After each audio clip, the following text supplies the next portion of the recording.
Thank you. I'm happy to be here. The name of the poem is called On Deaf Ears, a poem before turning 50. August 14th, 2009, regarding my health issues. Dear Mama June and Mama Audra, I wish to God you were alive to talk to, 'cause today I felt dehumanized, and I realized that I don't have and can't borrow another $60 to go to a clinic to have my weight taken, blood pressure taken, be patted on a swollen stomach, and be told to go to a $2,000 or $3,000 emergency room so I can end up homeless.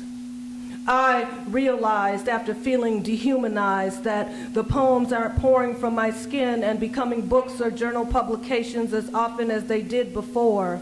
The poems aren't pouring from my skin like last month's long river of blood and crystal pain, gripping my intestines and lower abdomen in a pattern of spasms like some rhythmic demon dancing after putting the screws to my existence while snickering behind my tears and writhing. Most days I want to sleep by the river and pray that Mother Earth's magnetic field pulls my afflictions through each strand of my head so I can have real hours of sleep. Instead, my mother, Purificación, yes, purification, clutches her rosary beads, and with her 89 years of pure Roman Catholic Filipina breath, she prays to St. Jude, Santa Maria, and Mother of Perpetual Help so I can be healed. With my torso, a tomb of womb pain, I tell my mom, Hail Mary, full of grace, blessed is our wombs. I wish my father could wrap his big black arms around me in a good daddy hug and tell me everything will be all right as we approach our birthdays. But he can't. He's been dead 4 years now. He died at 85. He served his country, and I've served my community since 1968. And what is my fate? What I am experiencing is not right, fair, or just. Part 3.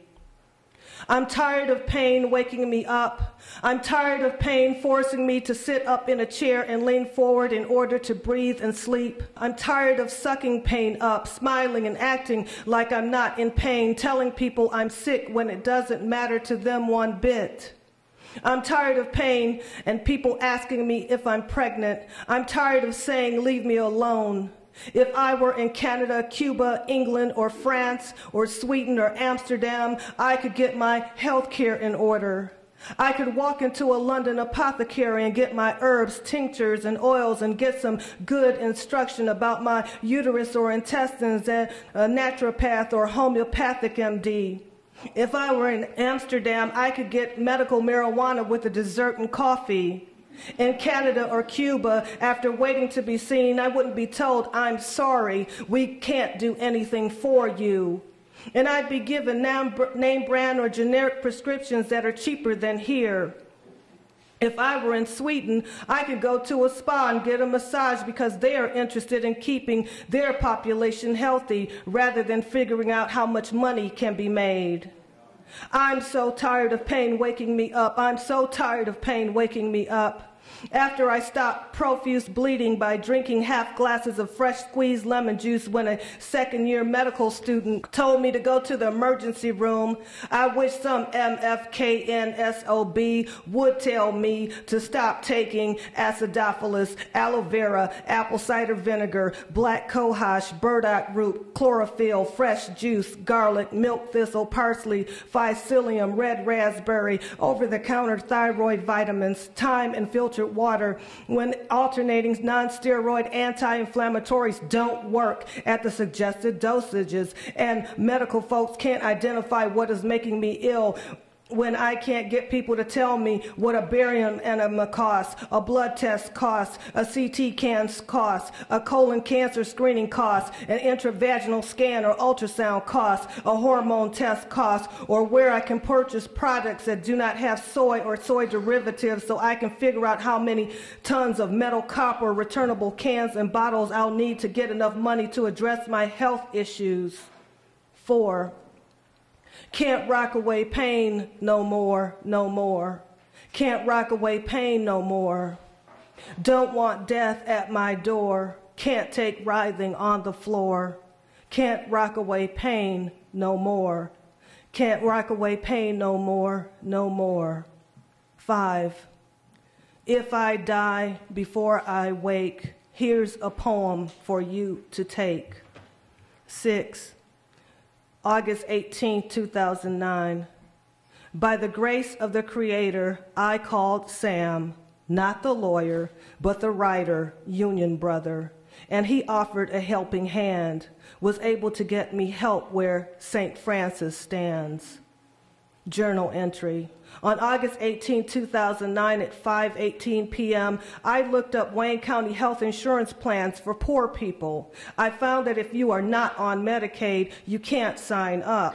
The basic care plan says you have to be rejected by the Michigan Health and Human Services in order to apply. But they don't tell you how to get rejected or what paperwork is needed. And the phone numbers on 2 websites were disconnected. And the web pages took between 10 and 15 minutes to upload on a high-speed internet connection. Another health insurance provider only had 2 choices when you called. Press 1 for providers. Press 2 for members. It doesn't tell you how to become a member. I have been experiencing throbbing pain in the left of my lower abdomen and across my pelvic for the past 4 hours. So far, from the information on the Detroit Wayne County related poor people's medical insurance websites, what I figured out is if you are single, jobless, without children or dependents, I guess our only option is to be ill and die. 7. August 20th, 2009, mantra. I am a woman of faith. I believe I will be healed. I am healed. I am a woman of faith. I believe I will be healed. I am healed. All right. 10, August 26th, found poem, Healthcare. From an AARP article, August 24, 2008, Healthcare Reform, Throwing Good Money After the Bad. Because health insurance is not the same as health care, because America has the only health care system in the world based on avoiding sick people, because we treat health care like a market economy to be distributed according to ability to pay, because universal health care is implemented in all industrialized countries with the exception of the United States, if I die before I wake, here's a poem for you to take. 11. Last night, I wore hot, wet towels and castor oil and slept in the recliner, surrounded by pillows, leaning forward so I could force air into my lungs and past my diaphragm. I've had a headache for 3 days now, and my muscles are all cramped up. When the body loses oxygen, you can really feel it. September 9th, 2009. Today was Breast Cancer, Cervical Cancer Program Day. I had a breast exam, pelvic exam, and pap smear, and after the last round of antibiotics for the unknown infection hasn't cleared, so they have given me a different 2-week prescription.